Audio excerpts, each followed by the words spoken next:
They took 5 people to the hospital and had 2 patients that ultimately refused treatment and were treated on the scene and were released. That's only a portion of what happened during the day, but it's a very critical period because that alerted the fire department. We noticed a pattern and alerted our partners at DBH and began to work with MPD, DBH, Councilmember Allen's office to try and get the message out that there was a problem in the city. So what I'd like to give everybody some advice on before I turn it to the police chief is that heroin, fentanyl, these mixes are very dangerous. You don't give the Narcan that we give out and wait to see if it works. If you got to give that Narcan out, call 911. Let us come help you. Nothing bad's going to happen. We may save your life. And that's the point we want to make. Call 911 if there's a problem. Let us help. So with that, I'd like to turn it over to Chief Contee.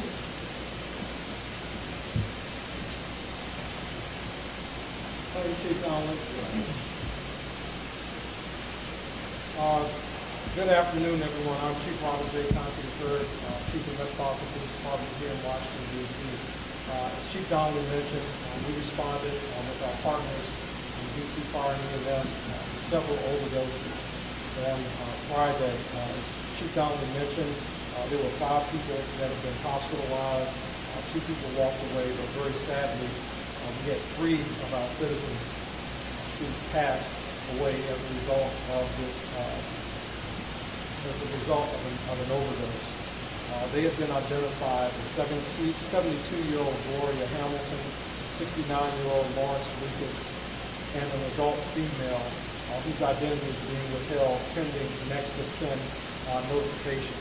I certainly want to express my deepest condolences to the families of these 3 victims, these 3 citizens who passed away as a result of what occurred on this past Friday. I would also like to let the public know that we will be working very closely with our partners, our federal partners, specifically the DEA, as we investigate what happened here in Southwest Washington this past weekend, or this past Friday. The investigation is ongoing, and this will be a joint effort between the Metropolitan Police Department and our partners. Most recently, about maybe a week or 2 ago, we had in the District of Columbia the first time that we charged someone in the death resulting from an overdose, when we were able to actually charge the dealer in that case with unlawful distribution of fentanyl resulting in a serious bodily injury or death. That is a federal charge. And we certainly, as we investigate this particular case, these overdoses, we will be looking to seek similar charges against the individuals who are responsible for putting this poison in our communities. Shortly, I'll turn it over to my partners from the DEA to talk a little bit more about that, and Dr. Bazelon will talk about the naloxone. But I would have you to know that the Metropolitan Police Department, our officers, they carry this Narcan. They carry it around in their cruisers. All of our first responders do. And since 2019, the Metropolitan Police Department has administered over 1,800 doses of Narcan. That's 1,800 lives that have been saved as a result of what our first responders are doing when they respond out in community to these type of overdoses. As Chief Donnelly mentioned a little earlier, please, that is not the time to worry about whether or not someone is getting in trouble. It's about saving a person's life. That's what it's about, and that's why we want to make sure that we get this Narcan or naloxone into the body of an individual who may have ingested whatever type of narcotic it is. There are ways to get your own Narcan to text Live Long DC, LIVELONG DC to 888-811. You do not need an ID or prescription to carry or administer naloxone, and it is free of cost to everyone. So we just want to make sure that the public is very much aware of that, aware of the efforts that are underway. As I mentioned, this is an ongoing investigation by the Metropolitan Police Department as we work very closely with our partners in the Drug Enforcement Administration. At this time, I'd like to introduce Special Agent in Charge, Jared Forget, of the Drug Enforcement Administration, to provide some brief remarks. Thank you, Chief. My name is Jared Forget. I'm the Special Agent in charge of the DA's Washington Field Division. First, I would like to thank Chief Contee and MPD for their hard work and partnerships on this case, as well as other cases. We're constantly working together on violent crime and attacking this drug overdose epidemic that we're seeing throughout this nation, to include Washington, D.C. Just 3 days ago, as the chief said, we had the 10 overdoses, 3 of which were unfortunately fatal drug overdoses. That's an alarming number. It's a number that we're seeing throughout this nation. The latest CDC numbers, year-to-year numbers, were 100,000 deaths in this country. That number it affects every community and family throughout this nation. It can. At DEA, we're committed to investigating, disrupting, and dismantling those drug trafficking organizations that are responsible for distributing deadly drugs and fentanyl. One example, as the chief alluded to, is a case that was recently indicted through the U.S. Attorney's Office for the District of D.C., which led to one of the first ever death-resulting federal charges in D.C. The date of that was January 18th. We will be pursuing charges such as that in this case, as well as all cases where there's a fatal drug overdose in our community. As I said, one death is too many. Any death stemming from fentanyl is violent crime. It's a violent act resulting in death, and that's something that we need to give all our attention to as a community, not just law enforcement. All of us members of the community need to pay special attention to this threat. In September of 2021, DEA launched the One Pill to Kill campaign. The One Pill to Kill campaign is a public awareness campaign, also an enforcement component as well. The reason that DEA launched this campaign is because the deadly amount of fentanyl that's coming into our nation is in our communities already. To include counterfeit pills that we're frequently seeing on the street. Oftentimes, those users are unknowingly taking drugs that they don't know have a deadly amount of fentanyl. It takes just 2 milligrams of fentanyl to kill someone. We're seeing those drugs being put into counterfeit pills to appear like legitimate pills. We're also seeing it combined with other harder drugs, methamphetamine or heroin mixed with fentanyl. That's troubling. Fentanyl affects the entire community, including this one last Friday. Destroys lives, destroys communities, and destroys families.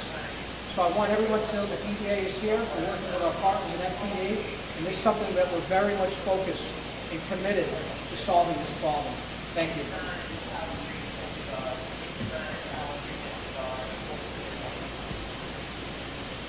Good afternoon, everyone. I'm Dr. Barbara Basron, Director of the Department of Behavioral Health. And before I begin, I'd like to thank our partners at the Metropolitan Police Department, as well as friends and all of our community partners who have helped us through this event. I'd like to begin by emphasizing what was said earlier, and that is that Narcan can save lives. It's very easy to get Narcan. You can get it simply by texting Live Long DC to 888-811. We will deliver it to your house if you'd like, or we will mail it to you. The other thing to note is that we have 43 distribution centers throughout the District of Columbia, at local pharmacies, and within community-based organizations. You can get Narcan without a prescription, no ID, and at no cost. And so it's very easy to use. This is what it looks like, and it's simply administered by plunging the medicine in your nose. One of the things I'd like to emphasize is that if you are reversing someone has experienced an overdose, and you're using Narcan to reverse them, call 911 immediately, because you may need 911 needs to be on the scene to make sure that the person is safe. So please, please do that.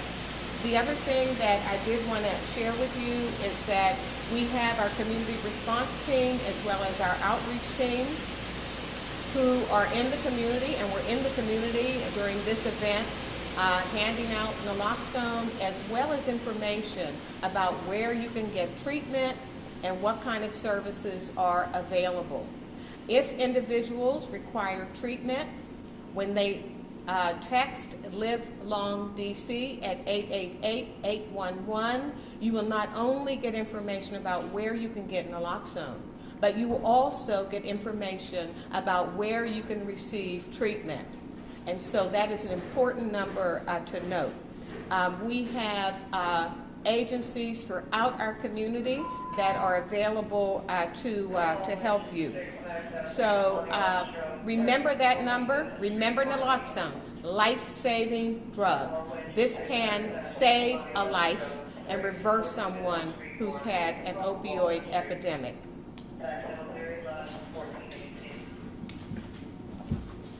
Thanks. Good afternoon. My name is Charles Allen. I'm the Ward 6 council member and represent the Southwest neighborhood. On Friday afternoon, we had a mass casualty event. Mass casualty. We had multiple overdoses, 10 or more. We lost 3 lives. We will be dealing and supporting those families, the impact of this, for weeks, months, and years to come.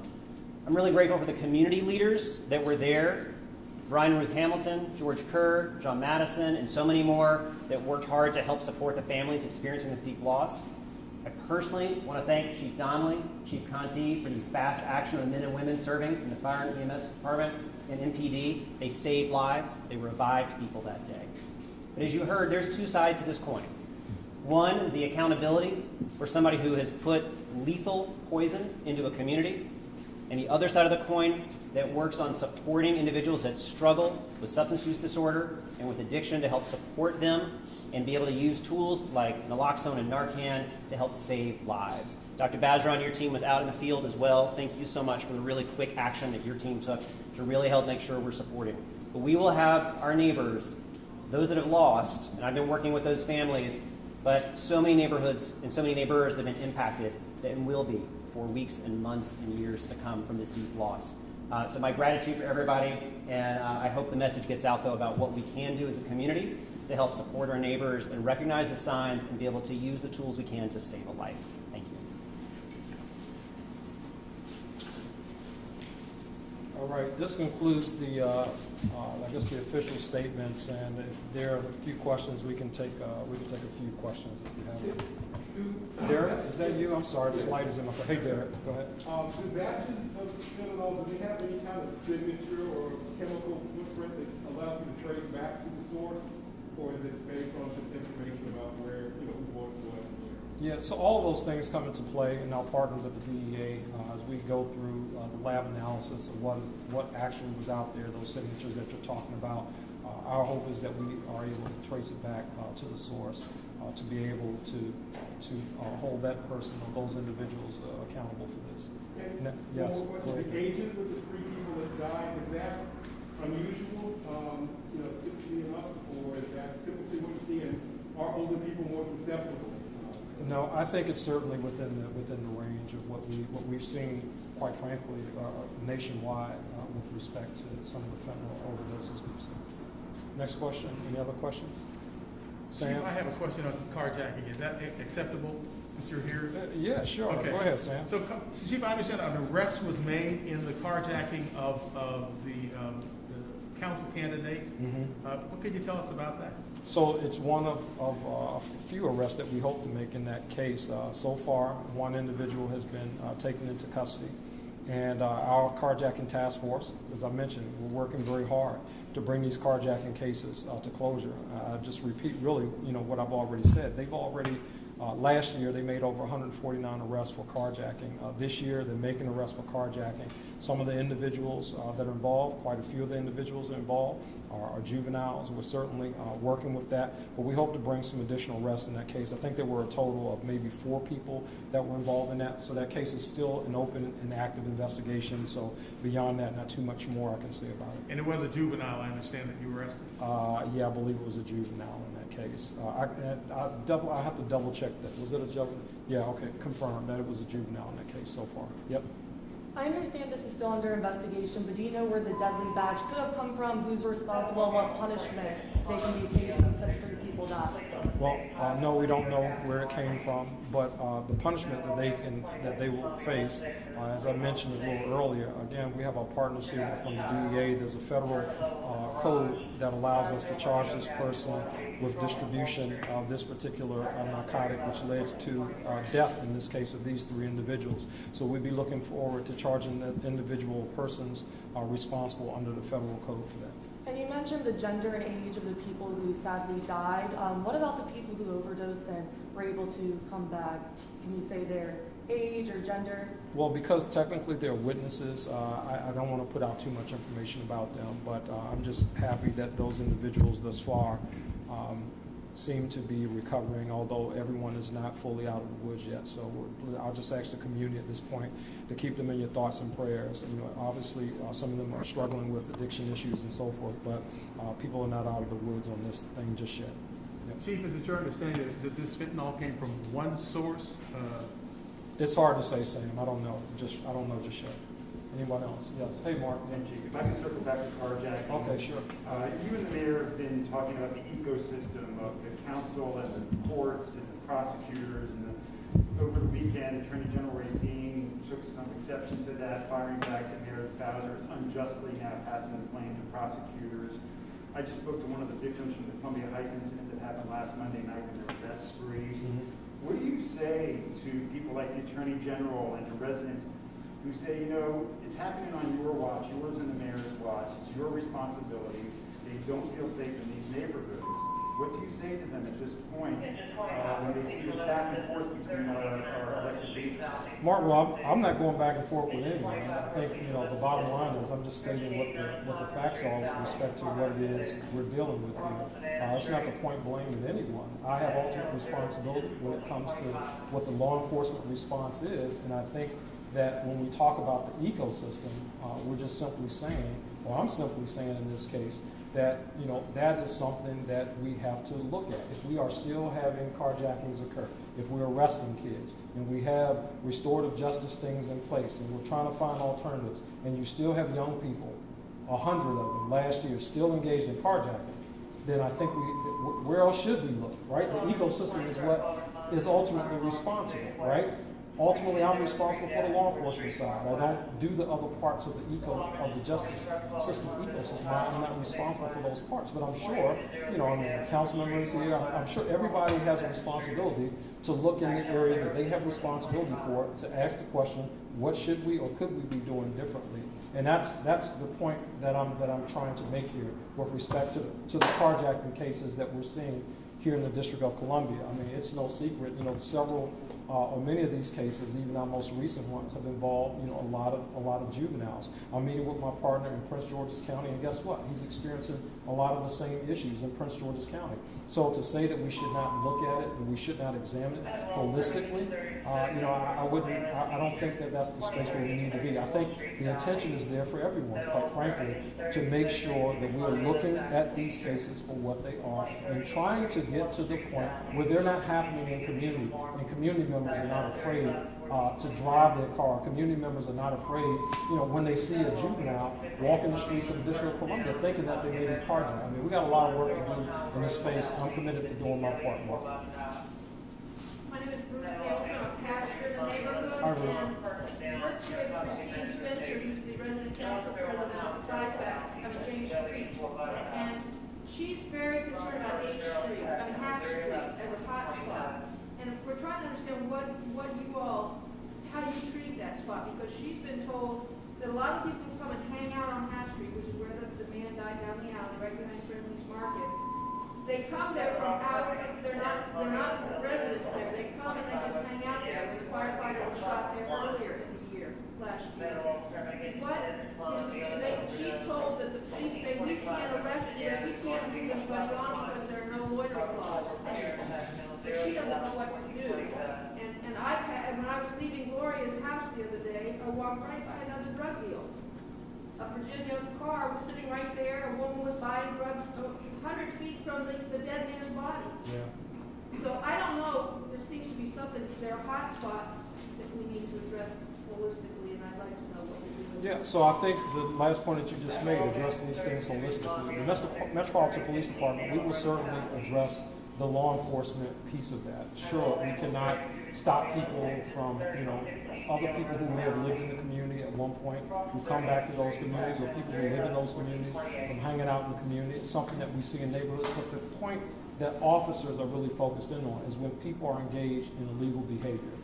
As the drug deal as an example, when people are engaged in illicit narcotic sales, that kind of thing, we have an enforcement responsibility in that space, and we're committed to that. The area that you're speaking of near Half Street or on Half Street is certainly an area that the First District has focused on. In my time here as the First District Commander, I certainly focused on it, and I know the commander that followed me and the current commander that's in that position as well. So we'll continue to focus on it. We'll continue to enforce unlawful or illegal behavior. We'll make sure that we're working in that space, but we also want to make sure we're working with our partners like Dr. Bazran and her team when we have people who are dealing with addiction issues. Addiction And is... DC Housing Authority, which has a lot of vacant properties there where these guys hang out. Understood, ma'am.